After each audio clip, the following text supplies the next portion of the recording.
It's high on a mountain, the warm winds are blowing, and where the winds are blowing to, there ain't no way of knowing.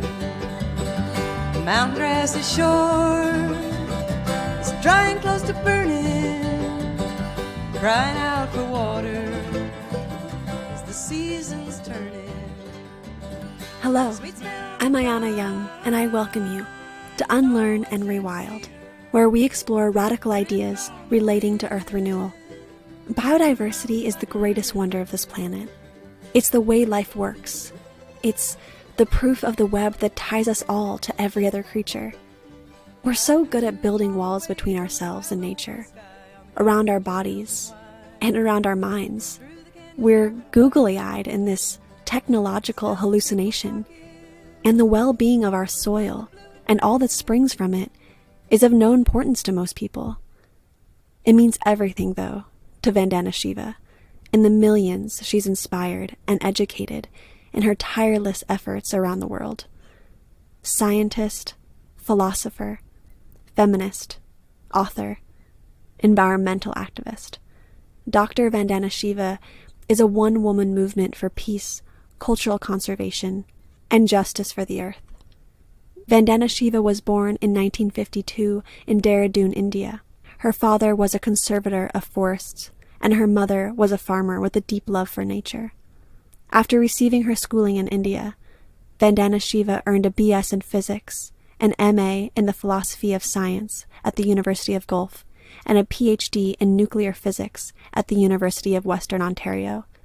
She is the author of more than 300 papers in leading scientific and technical journals, and over 20 books.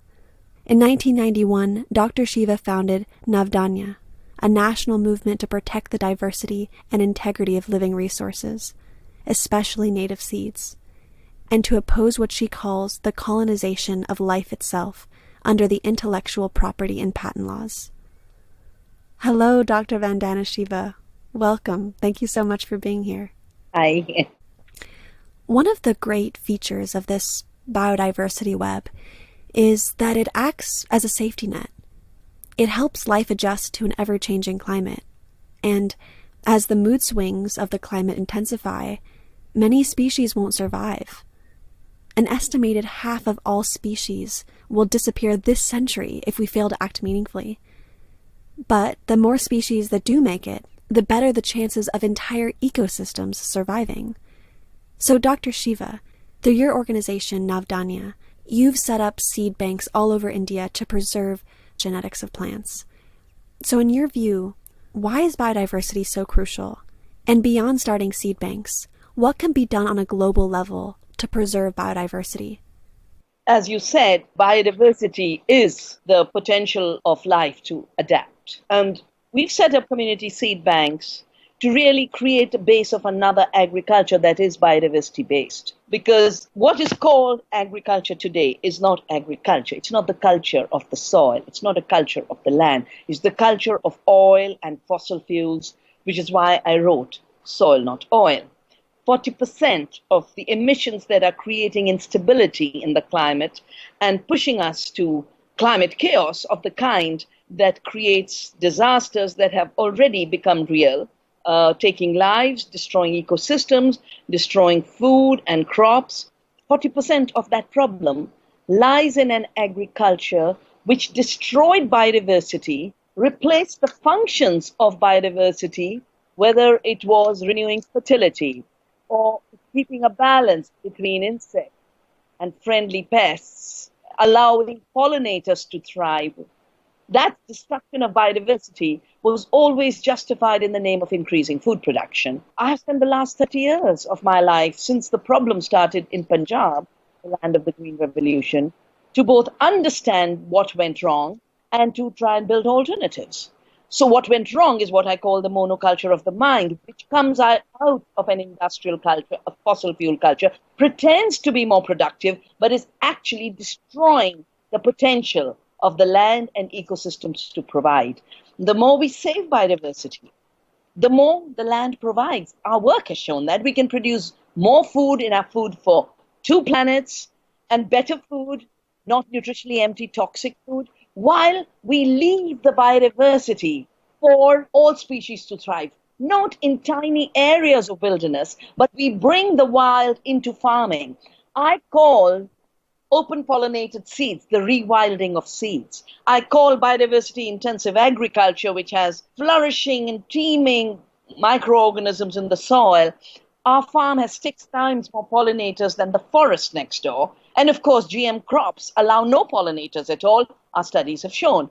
So it's not the case that to separate islands of wilderness while we destroy the planet, the foolish idea that we're providing more for humans. In fact, we are providing nothing for humans either, while taking the planet away from other species. And I think it is time to overcome this artificial divide.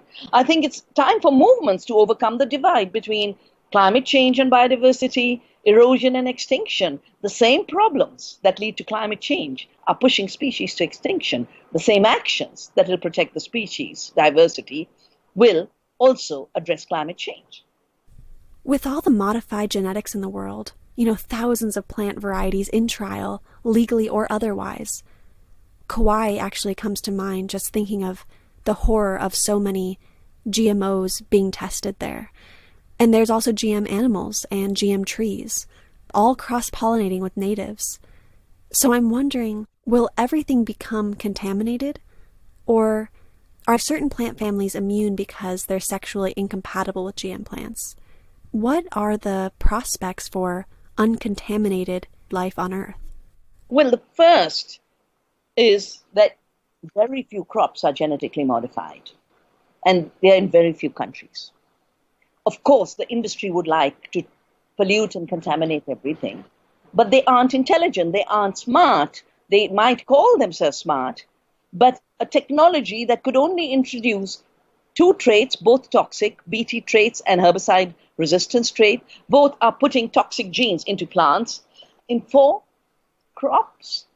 2 traits, 4 crops, a handful of companies, largely one, is not a very stable way to do agriculture. So most other crops at this point are not genetically engineered.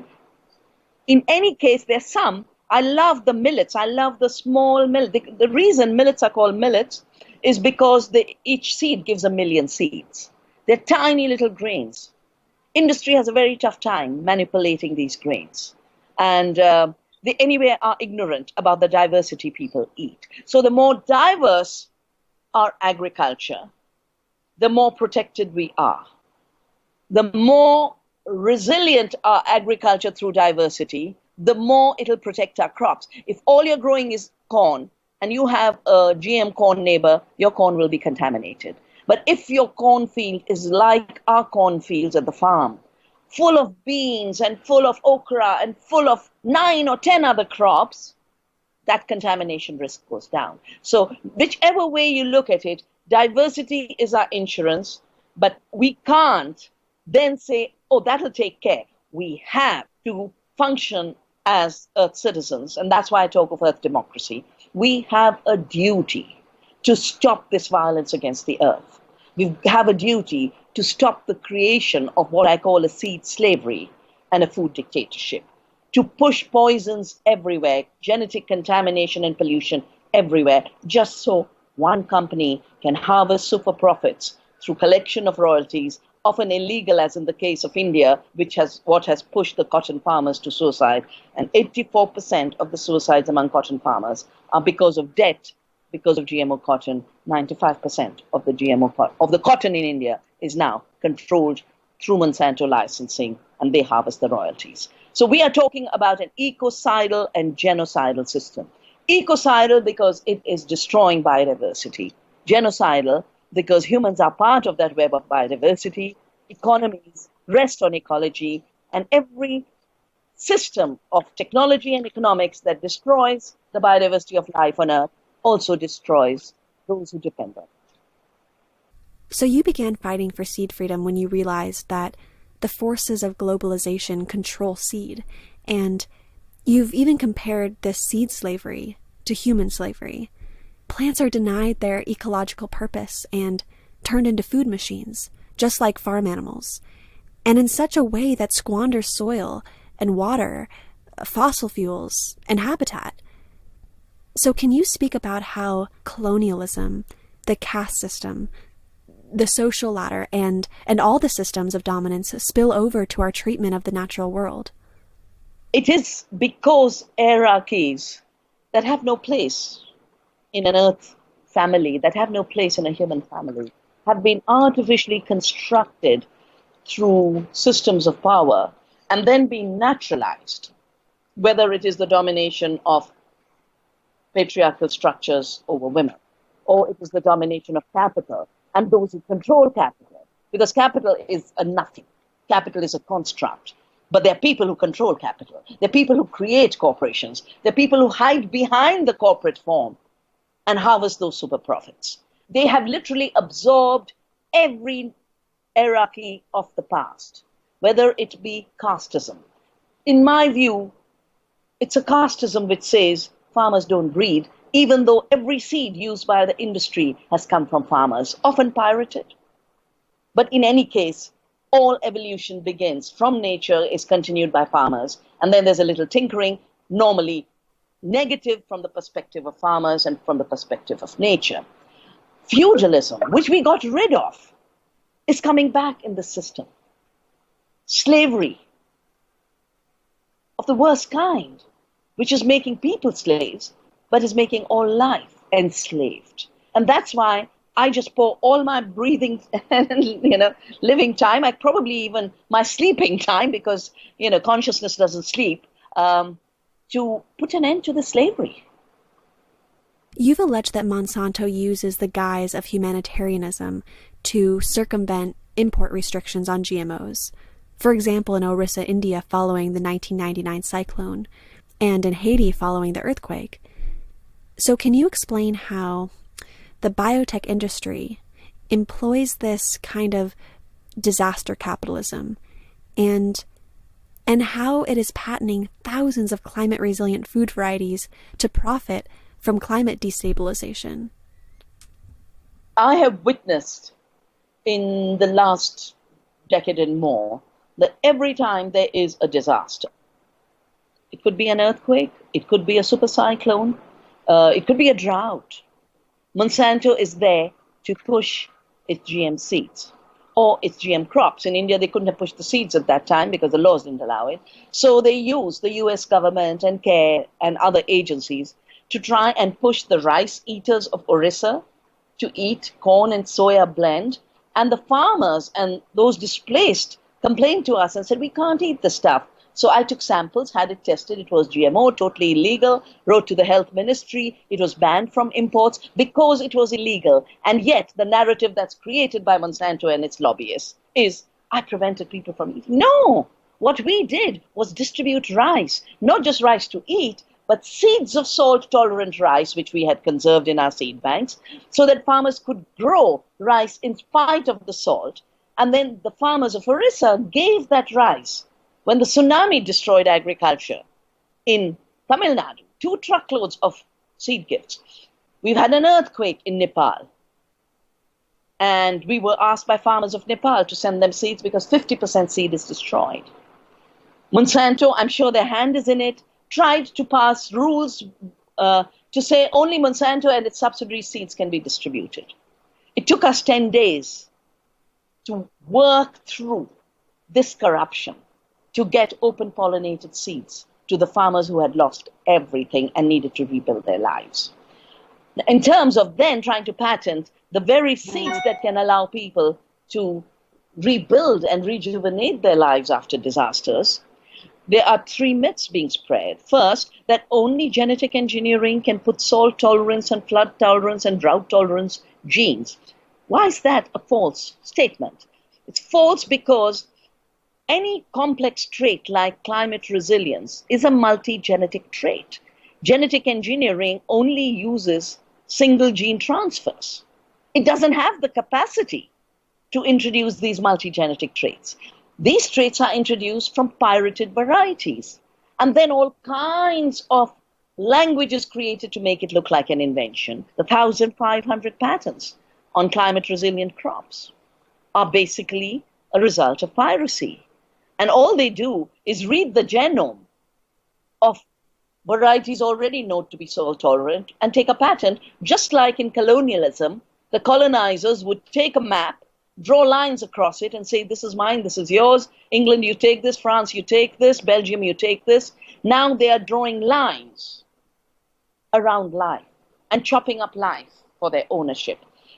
It's partly because my love for life is so deep. My awareness of the gifts of life have grown so much the more I have studied processes of ecology and the lies of the biotech industry at every step, especially in times of climate change. Monsanto has bought up the single largest climate data corporation. It has bought up the single largest soil data corporations. They are imagining a world where they will have total control on all knowledge, and they actually talk of big data meaning big brains. No, big data means empty brains because you have no idea what you're doing. All you have is lots of numbers.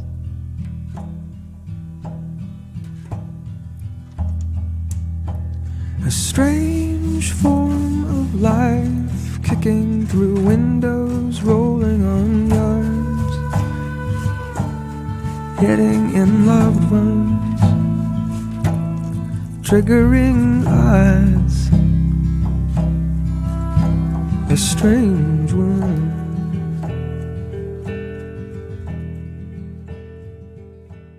Many radical thinkers believe that with the advent of agriculture, of taming wild plants, humanity embarked on what has become a war on nature. Mark Shepard, author of Restoration Agriculture, says that annual agriculture constantly beats down nature as every year farmers basically clear-cut the land. So I'm curious about reconciling food needs with the need for wild habitat. Conservation Patagonia comes to mind. They conserve wildland and then buffer it with organic farms.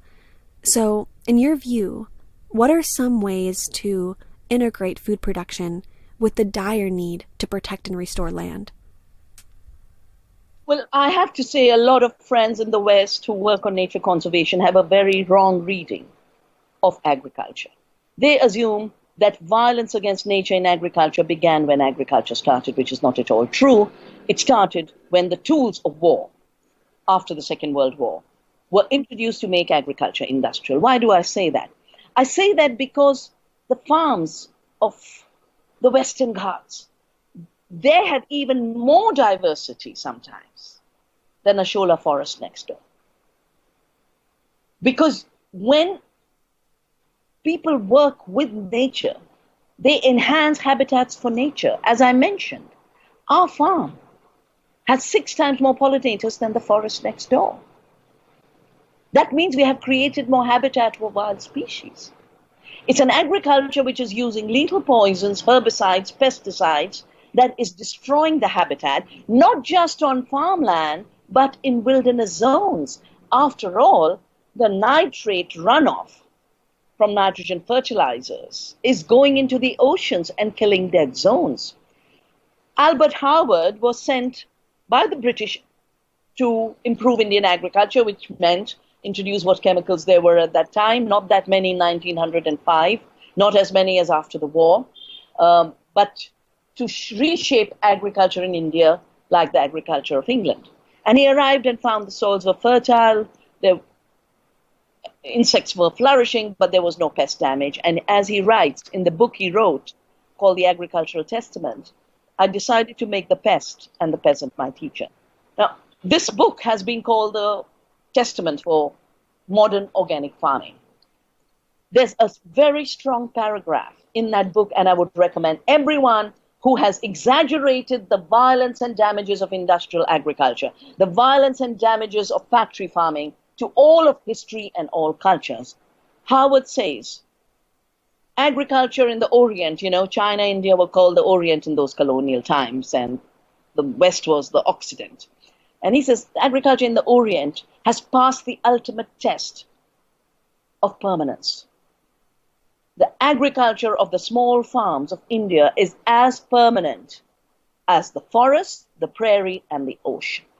And that can only happen when you make your farm or your little pond with fish like an ocean or like a forest. So what are the tools for restoration that produce more food. First is you cannot destroy the relationship between animals and crops.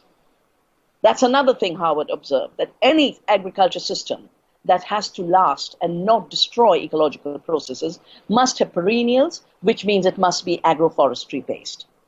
And Indian agriculture was always very intensely forestry based. My own father was a forester, and he used to tell me how there are more trees on the farms of India than in the reserved forests of India.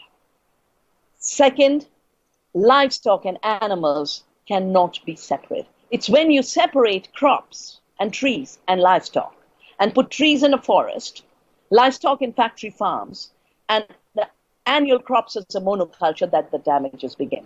After all, it is a visionary called Matsunobu Fukuoka, whose book, The One Straw Revolution, promoted natural farming. The word was natural farming everywhere. He worked with rice, but he made it as permanent as a forest. So I do feel people need to look much more closely at the diversity of systems, the fact that this diversity of systems has brought wilderness into agriculture, whether it is the wilderness of the soil with diverse organisms, or it is the wilderness of the pollinators, or it is the wilderness of every seed. Every time I work with seeds, whether it is to save them or to have them as a basis of an ecological agriculture, I see the wildness of that seed thriving. Because wildness is the ability to self-organize and evolve on your own terms. And when different species can do that, and we create that space for them, that is rewilding. Here in the Western U.S., drought is on everyone's mind, especially as these catastrophic wildfires rage on. Where I live, the sky is dark with smoke. And so we think about chemical fertilizers and how they require huge amounts of water to dissolve and mobilize nutrients. And in the Western U.S., over 90% of water is used by industrial agriculture. So can you talk about how drought and desertification are tied to industrial agriculture and how traditional farmers cope with water shortages? First of all, traditional farming actually creates water conservation. Our research shows that the more the organic content of the soil, which is the result of organic farming, Howard called it the law of return, I call it the law of return, returning to the earth what you receive. We actually increase the water holding capacity of soil to the extent that with 1% increase, you can go up to nearly 80,000 liters per hectare of water storage in the soil. I have seen this happen empirically. Every time we've had a drought, our organic farmers haven't had a crop failure. The chemical farmers have had a total wipeout of their crop. So not only does industrial agriculture use more water, and my analysis in my book called The Violence of the Green Revolution worked out from government figures that it's 10 times more water to produce the same amount of food. It's such a waste. And the assumption was there's limitless water. But more than that, it destroys the capacity of the soil to hold water, because that capacity comes from having humus in your soil, which comes from putting organic matter in the soil, which creates soil aggregates, and they then turn the soil into a sponge that can hold water. But this also is a solution to flooding, because when there is more water holding capacity, then you have less flooding. More importantly, not only are chemical fertilizers guzzling, but the breeding of crops has made crops more thirsty. So I'll give you an example of the cotton. The cottons that India evolved, and India is a land of cotton, and we got our freedom through spinning cotton in Gandhi's footsteps. Native varieties of cotton are drought resistant. They grow in rain-fed conditions in very dry areas. The GMO cotton is put into a hybrid which needs irrigation. So you have the damage caused by use of fertilizers. You have damage caused by thirsty cultivation, water-intensive crops, planting in very dry areas. We've just done a manifesto, and I would suggest you and your colleagues read it. It's called Terra Viva. Its English version is available. And in that, we have tracked how land use linked to the spread of new varieties adapted to chemical farming have created more land degradation, have created more desertification, have also contributed more to climate change through producing more greenhouse gases. And in fact, the story of Boko Haram and the story of ISIS needs to be told through the soil. 2009 is when Boko Haram starts. 2009 is when Syria problems start. Both were a result of extended drought and extreme weather events, extreme climate. Lake Chad has shrunk to 5% and less what it used to be. That is what is leading to the conflicts around Lake Chad in the area where Boko Haram has risen. It so happens the pastoralists are Muslim, the settled agriculturists are Christians. When I did my study on Punjab, it was so clearly an issue of sustainability. It was so clearly an issue of farmers saying, our land is destroyed, our rivers are captive, we aren't earning enough. It was fun to say it was about religion. Religion has become a very easy excuse to cover up the true story of a war mentality in agriculture devastating the planet and soils. We really need to start telling history from the point of view of the earth. You've written and spoken so much about water theft and water colonization, and I'm wondering if you can go into how India is being affected by this and where you see the water crisis heading. You know, when I wrote Water Wars, I wrote it partly because there were so many conflicts around water, including India. People were dying. And why were they dying? People have lived as riparian communities along rivers for millennia, and they haven't killed each other this way. But when you create an agriculture where every farmer wants 10 times more water than they've used in the past, and instead of putting water, clean water back into the river, they're draining it off, creating waterlogged deserts, creating salinated deserts, rivers start to run dry. That is the root of conflicts. But then there's privatization. When I was writing the book, someone leaked to me a Monsanto document which said, water's getting polluted, water's disappearing, sustainability in the water sector will be privatizing it because these profits will be sustainable profits since everyone needs water. And they were talking about not just linking chemicals to seed as they've done with Roundup Ready crops, but linking the chemicals in the seed and the water. So if you didn't buy their water, you wouldn't have a crop because the water would carry the chemicals. Thank goodness this reached us early enough and we had a mobilization and they couldn't do that then. But water, as you already mentioned, the biggest waste of it is in industrial agriculture. And water has to get enslaved when it has to be bought and sold. You can't sell a free-flowing river, but you can pipe that river, channelize that river, dam that river, and then you can pretend that that water is your property. The good thing is, just as in the case of seed, we've managed in 90% countries to roll back laws that would make seed saving illegal. And I do want to mention, in the US, in every state, on the basis of a 2004 federal law, state after state is trying to make local seed saving illegal through seed libraries. There is also a California law which says corporations are persons, only corporate financing can breed good seed. No level below the state, which means no county, can make any law related to seed, including GMOs. And a neighbor is 30 feet away, which means you can't go to your neighbor 1 mile away and exchange seed. So this attempt has been made everywhere. 90% of the time, we were successful through the seed freedom movement to roll these initiatives back in the last 3 years. In the same way, water privatization, 90% of the projects supported by IMF and the World Bank, so that these 5 companies could make profits, they have been rolled back. Because colonizing nature is an attempt to colonize the wild. And one thing about the wild is it'll burst free. Done so many things wrong, I don't know if I can do right.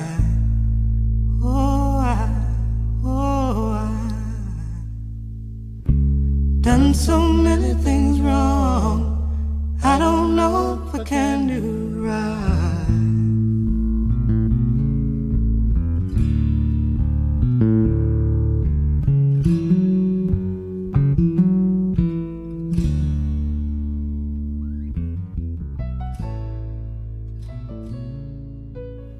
Women in nature share a history of oppression by patriarchal societies.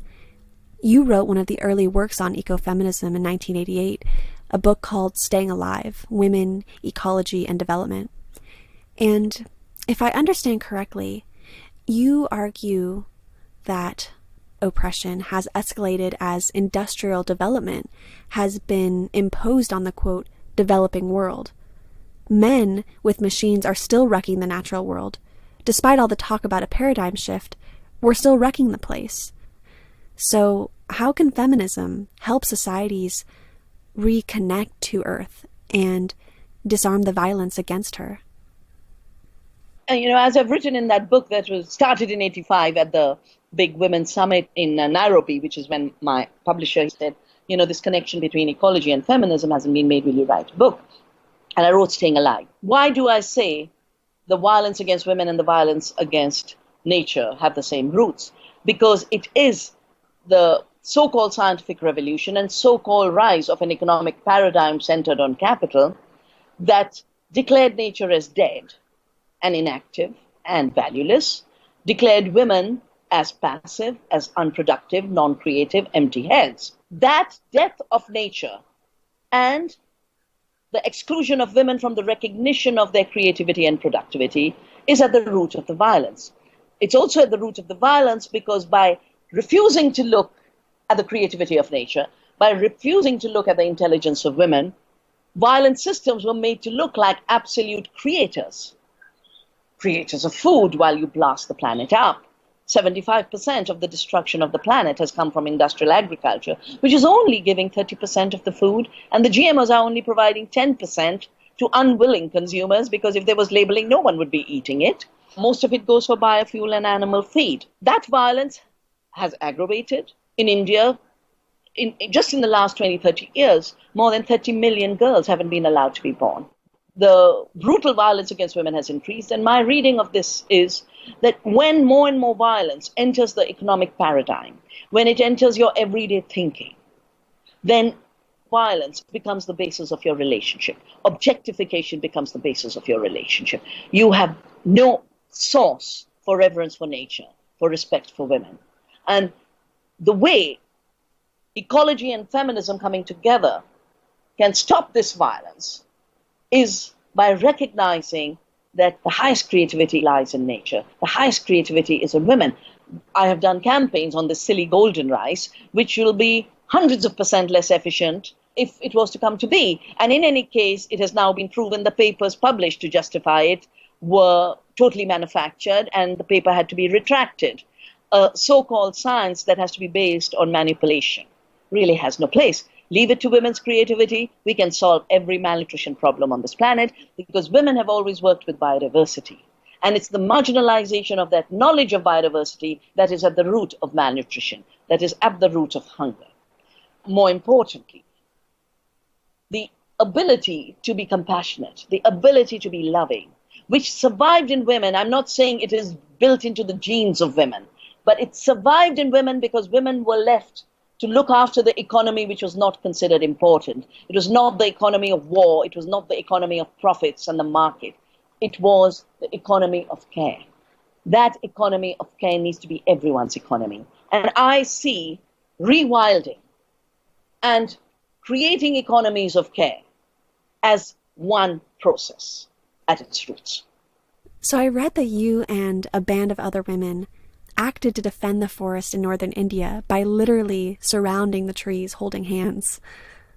So were there any historical precedents that inspired that action? Or how did that come about, and was it successful? The movement called Chipko, which means to hug, which was my inspiration.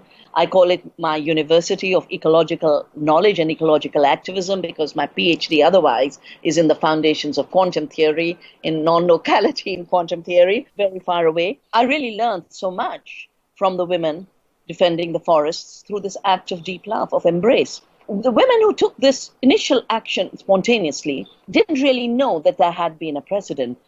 Those of us who then started to do more research, found out two things. First, that at the time when Gandhi led the Salt March, You might remember the colonizers wanted to monopolize salt for profits, to buy more cannons, to shoot more Indians. And Gandhi walked to the beach, picked up the salt from the sea, and said, nature gives it for free. We need it for our survival. We will continue to make salt. We will not obey your laws. And that was a very famous satyagraha, the power of civil disobedience, to obey higher law and disobey brute law. Exactly at that time, in the forests of India, in every part of India, and I've written about this in my book, Ecology and the Politics of Survival, in the chapter on forests, in the Western Ghats, in the forests of central India, and in my region up in the Himalaya, people were turning to the forest and telling the British, leave, these forests are our mothers. You cannot own them as your property. But even more historical than that is a movement led by a woman called Amrita Devi, who was defending a sacred tree in the desert of Rajasthan called the Khejri. Now, Rajasthan is a desert, but it's the most populated desert because centuries ago, they realized what is the actions we need to take to reverse desertification. Part of it was building amazing tanks, and the culture of tanks in Rajasthan is so rich, planting these very, very drought-tolerant trees like Khejri, declaring every animal as sacred. So you're not allowed to kill animals, not the blackbuck, not the peacock. And Amrita Devi was following this religion which is called Bishnoi, which means 29 rules. And all 29 rules are of nature conservation, protection of species. I think it's the only religion in the world dedicated entirely to protection of nature. And when the king's men came to cut the tree, to burn, to paint the palace walls with lime, she hugged the tree and said, you can't cut it, you'll have to take my head. So they took her head. Then her two daughters came. They chopped their heads up. 270 or more villagers sacrificed their lives. When the news reached the king, he was, of course, outraged and totally banned the cutting of the sacred tree. So there is precedence. And I'm sure in periods of history, even earlier, where we have no record, people have sacrificed their lives for the protection of the earth and her diverse species. Wow, I have chills. Thank you for sharing that story. Yeah, I feel people in the US and many other places are so severed from their ancestral traditions that they hunger for any and every glimpse into those rare places around the world that have not been bled out by globalization, where people hold dearly to traditional values and knowledge. And I know you were born in the foothills of the Himalayas, and your town Dehradun has probably changed quite a bit since your childhood, but I'd like to ask if you would share some of your memories, or even the memories passed on to you by your parents or grandparents, about that reality, that village life. What have you taken away from that upbringing that can help guide social experiments going on today, from eco-villages to collectives to transition towns and beyond? Well, interestingly, my other book on ecofeminism I co-authored with my dear friend Maria Mies in Germany. It's just called Ecofeminism. And we have a chapter in there. Maria wrote the chapter. It's called They Long for What They Have Destroyed. The point you made about trying to look for places where the destruction hasn't happened. So I was very privileged, to be been born in the Himalaya. My mother was displaced in the partition, chose to become a farmer, even though she was very highly educated and had a government job. And she said, I've broken all glass ceilings for women, and now I'm going to go back to the earth. This is what I'll do. So I grew up on a farm. I grew up traveling with my dad in the forest. And at that time, we'd step out of the town and we'd see tigers. We'd see elephants. Wildlife was right there. The town itself was small because the destructiveness of industrial agriculture, which is called the Green Revolution in the Third World when it's introduced to our parts of the world, and it's not green and it's not revolutionary, it's just an extension of the war that should have ended in 1945. That has led to a lot of displacement of farmers and the rush to cities. Most of the city growth is through slums where people don't find a place, a dignified, meaningful place. Our town was so beautiful that the British used to write about how beautiful this valley is, how beautiful the town is. This rush to build bigger and bigger cities is contaminating every town where there are benefits, where there are facilities. I'm very fortunate that I managed to return to my valley, When I was asked by the Ministry of Environment to look at mining, which was destroying the valley, and I came and did the study for the ministry, and the study went all the way to the Supreme Court as a basis of a case, and it was the first ever environmental decision in India, 1983, where the Supreme Court ruled and said, when commerce destroys life, commerce has to stop because life has to carry on. And the mining was stopped, and the polluting industry around that mining was stopped. So we got rid of pollution and managed to declare our valley a green valley. And then, of course, I built the Navdanya farm and the seed bank and the teaching center, the Earth University. And like I was saying, it is as wild a place as you can have, but it also gives you food. A lot of diversity of delicious food. So at one level, in my old age, and I can't say in my old age because I am a senior citizen, or even though I don't behave like one, I behave like a young teenager ready to run for the next challenge. In my old age, in a way, that little part of the valley is like the valley used to be.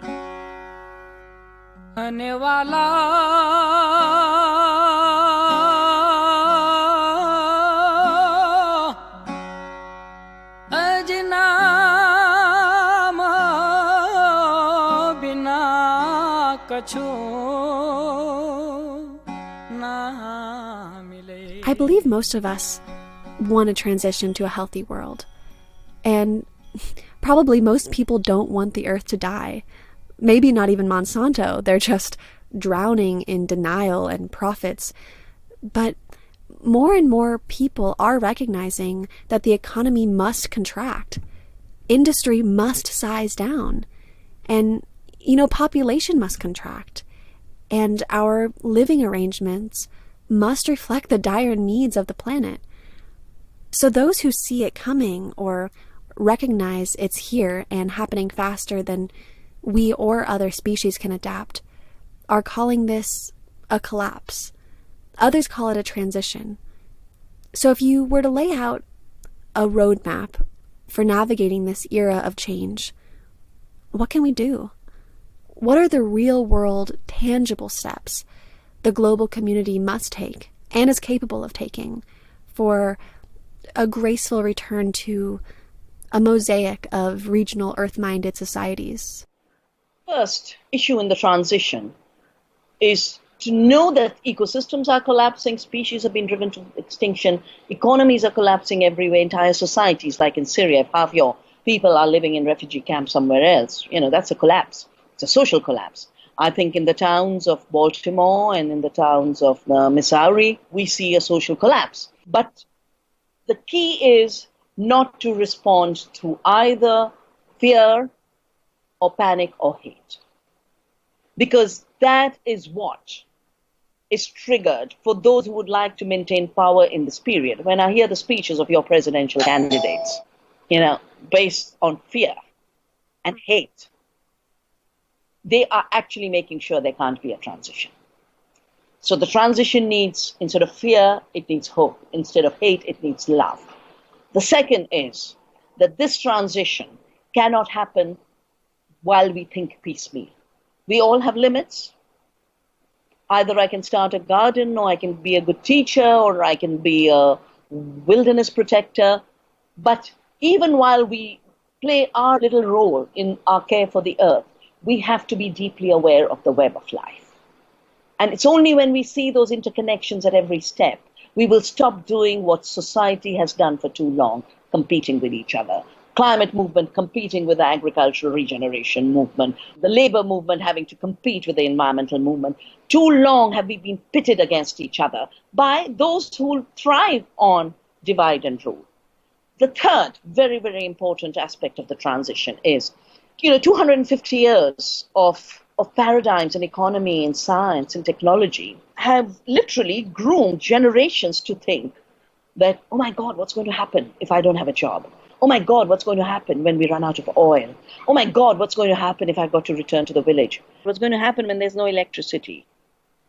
The only way we'll make this transition is by looking at small farmers and their societies, looking at indigenous people and their societies, first developing respect for them, not looking down on them as primitive, but realizing that they created a very, very light footprint with a very high culture.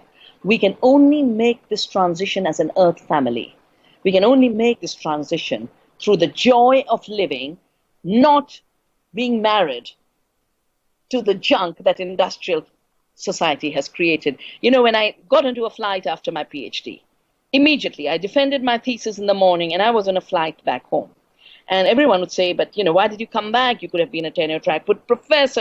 And I said, I know, I could have done all that. But I know by the end of 10 years, I'd have become so attached to the vacuum cleaner and a car and a big mansion that I'd have been dysfunctional to do the real work in life. And I don't want to become dysfunctional. So I'm so glad I threw myself into what others would think of as deprivation, but I saw as liberation. Every time we can get rid of some of that industrial infrastructure junk, whether it's in consumption or it's in terms of dependence, every time we can, through solidarity, whether it is in agriculture, where through solidarity with biodiversity, we produce our food and say, oh, we can produce better food without chemicals. So bye-bye Monsanto, bye-bye GMOs, bye-bye pesticides. And we can do that in every sector. So if we were able to come together as activists, how can we keep fighting for a diversity of issues, but as a united movement that can stand strong in the face of extraordinary odds? What can our unifying cause be, and how can that be agreed upon? So you might remember, or you might not remember, you're so young, that WTO was stopped in Seattle. And of course, the media started to say, oh, these anti-globalizers know what they're against, they don't know what they're for. And we said, no, we know we are against patenting of life because we love life and we respect the integrity and self-organization of life. We're against free trade in agriculture because we love our farmers, our soil, our food, and our health. And we know globalization of agriculture will destroy all of that. That's why I wrote The Earth's Democracy. So, of course, we have to first know what we are for. And we have to be for life in all its diversity. Not just human life, but all life on Earth. The second part of it is to widen our understanding of freedom and democracy. We've too long been made to believe that democracy is going once in 4 years or 5 years and putting a ballot and getting someone into power who then is controlled by the corporations and has no relationship with the citizens and will impose GMOs even when people don't want it, will impose laws that say you can't have labeling even though people want labeling, which is the Dark Act, which imposes monopolies on seed even though farmers everywhere struggle to defend their right to save seeds and their duty to save seeds. What we're really against is a continuity of what was started in terms of the knowledge paradigm with Newton and Descartes and Bacon, the declaration of the earth as dead and merely material for exploitation. The earth is alive, and that sets everything else for us. Because the earth is alive, we must do agriculture in a way that the life of the earth flourishes rather than diminishes. Because we are part of the earth, we have to live in ways that our health and our communities and our societies flourish, rather than become diseased, become violent, lose hope. In terms of agriculture, the challenge is, first we have to save every seed we possibly can, just as we save children, just as we save anything else we love. Because everything in agriculture and in society is now hanging on the seed. Industry wants to genetically modify it, own it, patent it, ban its free use. We have to defend the freedom of the seed, the freedom of the farmers, the freedom of those who can eat food from good seed. So seed freedom and food freedom is one. Just like an apartheid was created between humans and nature, and therefore between areas where humans live, which were giant cities and a shrinking wilderness, an apartheid was also created in terms of the idea of agriculture itself. And agriculture, as I mentioned earlier, has become so destructive. We don't need to have a separation of the countryside and the city because the city gets its food from the countryside. I've just launched a big movement in India called Food Smart City, partly because everyone wants to build smart cities. And we said, no, you've got to be food smart, and then you don't destroy the villages, you protect the villages, you don't destroy your small farmers, you create relationships of mutuality with them, So cities surrounded by food sheds, which are watersheds, which are wilderness sheds, becomes the basis of local food economies. And the city itself becomes a food economy with food in every balcony, every terrace, every little garden. And that's why I spread gardens of hope everywhere. I call them gardens of hope because we started it with widows of farmers who had committed suicide. In fact, yesterday I was with widows in Punjab. And initially they said, but we don't even know how to grow vegetables. We've just grown wheat and rice. And I said, everyone knows how to grow vegetables because vegetables grow themselves. You put the seed into the soil and it'll grow. And now 5,000 villagers want to have these gardens of hope. We've got to create these gardens everywhere. Because it's only when we reclaim our capacity to feel we are sowing the future that will stop feeling helpless in the face of the exaggerated power of fictions. After all, a corporation is a fiction. It's a legally constructed entity. Capital is an economic construct. And through the garden, we come back to the earth as a foundational reality. And from there, a whole new paradigm starts to grow. Going back to this capital power struggle, we speak about freedom of seed, freedom of life. And I'm wondering if you can break down the doublespeak of free trade and give us your analysis of how the Trans-Pacific Partnership would affect India. And what would your strategy against it be, if you're open to divulging as much?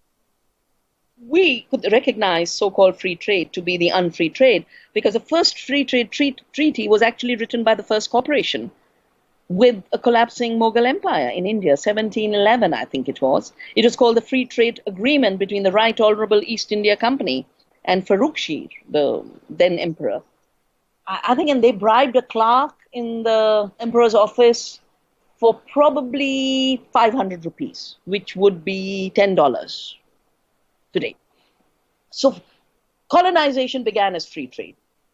The new return of colonization through GATT and the WTO was the new free trade of our times. Because industry had planned to control all our food, all our agriculture, all our seeds, but we built movements. I started to build a movement for seed saving in 87 because I got a hang of where they were wanting to go. And it's only 8 years later that WTO treaties were imposed. So we had an 8-year lead time to build alternatives and to stop their agenda and to build the alternatives on the true freedom of nature and the earth and people, living communities, against the fictitious freedom of giant corporations seeking profits at any cost. It's because they could not get all the control they sought. They're now coming up with TPP and TTIP, and at the heart of these agreements are 3 elements. The first is more push for GMOs, because they failed, as I said, in most countries. A bigger push for intellectual property rights, defined in ways that there would be no knowledge that would be in the public domain. And the third is corporations have anyway been functioning as if they were people with rights that belong to people. The Citizen United decision is an example. The challenge to Vermont's labeling law by corporations saying our freedom of speech is taken away if we are forced to label. They want to now bring it into formal international rights through what are called investor-state dispute settlements. If a government, through democratic responsibility, does what its people want it to do, the corporations can sue and take the government to these tribunals because there's no court that would work for this. And that's what they would like, a corporate rule where they are the judges, they are the courts, they write the constitution, they pretend to be people, and they rob real people of their humanity and their freedom, and they rob nature of its freedom also. So I would say if TPP and TTIP were to come into force, India, even though it's not a direct member of either of these treaties, would be hugely affected because we'd be a little island pushed through the globalized economy into this direction of corporate rule. Corporate rule, in my view, is the death of democracy, a further collapse of our ecosystems, and definitely the robbing of, I would say, about 98% of humanity of its right to life. 1% of the rich now own 99% of the wealth of this planet. And I pay tribute to the Occupy movement, which got this figure through intuition. which has been verified this since then by economist after economist. Now, an economy in which wealth is so concentrated, an economy is so divided, that the only workers there are slaves. I mean, if you read the literature today, whether it's the farms of Europe or the United States, or it's the big fishing vessels, they are working on the basis of slavery. So slavery is no more a metaphor. Slavery is the economic base of the way the economy is running when so much wealth is being extracted. And that's why in Terra Viva I've talked about the linear extractive economy that's concentrating everything in the hands of 1% versus a circular economy where we reclaim our capacity to live as one with the earth, and that can only happen through local economies and decentralization. And this contest between paradigms, this contest between different ways of thinking will grow more intense in the next few years. And what we have on our side is our alliance with the earth and our solidarity with each other. Thank you, Dr. Vandana Shiva. Thank you so much for joining us and for your great work in India and everywhere. The organic movement is a peace movement in the most radical sense. Yes. Please let us know how we can help organize here in the U.S. Well, I'll give you one last little thing where you can join. I'll be coming to the Heirloom Expo, and we are launching the Seed Satyagraha for the U.S. As you know, I mentioned the salt satyagraha where Gandhi told the British, you can't monopolize the salt, we'll make our own salt. We say the same to the Monsantos of the world. It's our duty to protect biodiversity. And you cannot come in the way of this higher duty we have to the earth. And look out on the 8th. It'll be up on the websites. It goes all the way from Thoreau calling for civil disobedience, and Thoreau, of course, is the ecological pioneer, but also the person who fought against slavery by saying, I will not obey your poll tax. And King, and Gandhi before King. If we have freedom today, it's because there were courageous people who said there are higher laws we must obey, the laws of the earth and the laws of humanity. We are at that kind of threshold where each one of us has to invoke the King and the Gandhi and the Thoreau in us, because they are in each of us. Thank you. Thank you for joining us today with Vandana Shiva. The music was by Bonnie Prince Billy, Tracy Chapman, and Hemant Chauhan. Kate Wolf sings our theme song. Production is by March Young and editing by Nicole West. I'm Ayana Young.